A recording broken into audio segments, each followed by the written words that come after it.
What's up, everyone? What's up, everyone? And welcome to another edition of Reading Rainbow Story Time with me, Miss Christina. Except it's not Reading Rainbow; it's me in my bedroom reading you children's books.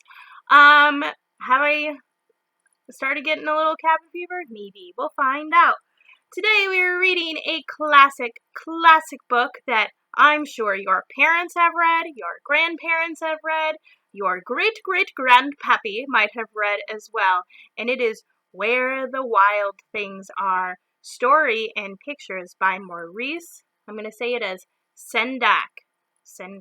This book was originally published in 1963, so that was a very long time ago, and it is a very famous book and has won many awards, as you can see it by that little seal on the front cover.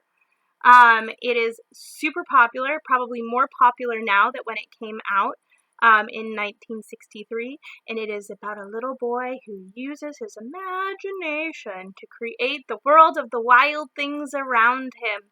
So without further ado, let's get into it.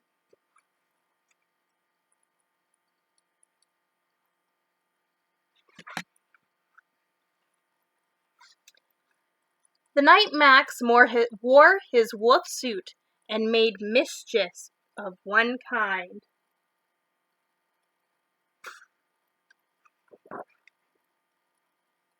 and another.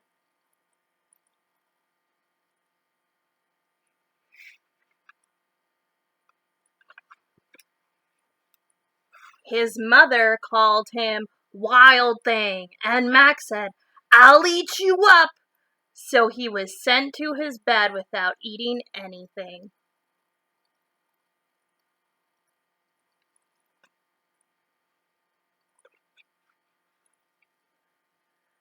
That very night, in Max's room, a forest grew.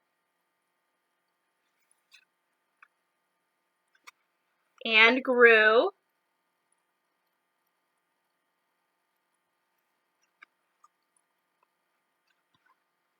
And grew until his ceiling hung with vines and the walls became the world all around.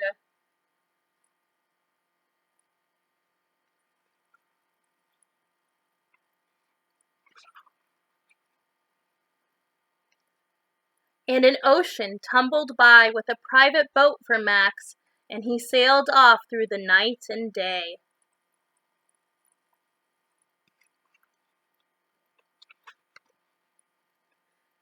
And in and out of weeks, and almost over a year, to where the wild things are.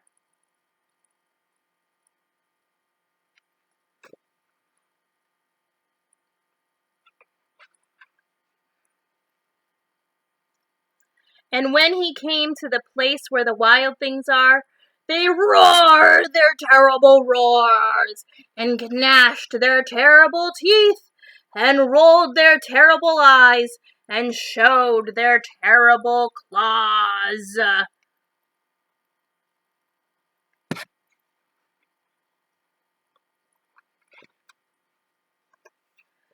Till Max said, "Be still," and tamed them with the magic trick of staring into all their yellow eyes without blinking once, and they were frightened and called him the most wild thing of all.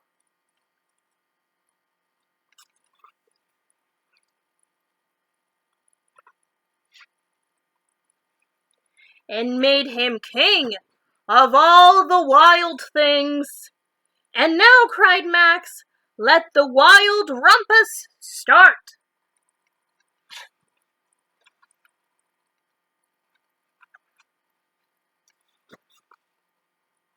Here the wild things are dancing to the moon and yelling and singing.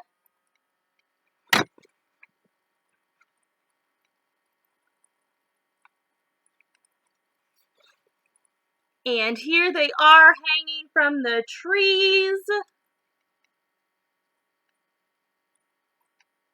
causing a huge rumpus.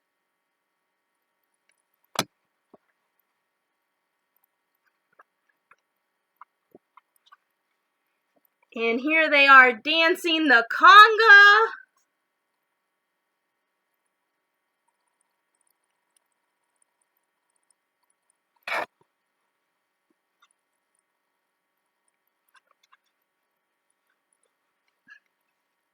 Now stop, Max said, and sent the wild things off to bed without their supper. And Max, the king of all the wild things, was lonely and wanted to be where someone loved him best of all.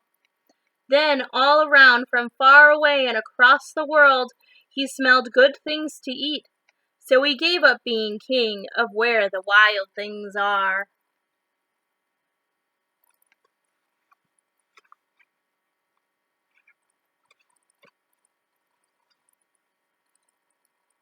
But the wild things cried, "Oh, please don't go. We'll eat you up, we love you so."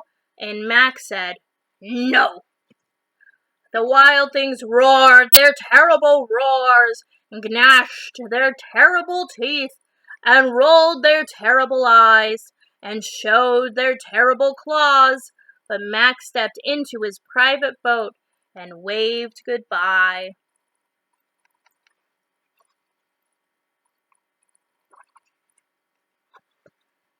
And sailed back over a year, and in and out of weeks, and through a day.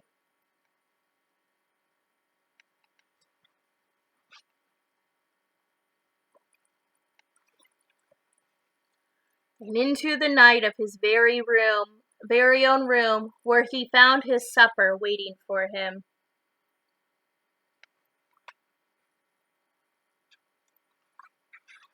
And it was still hot.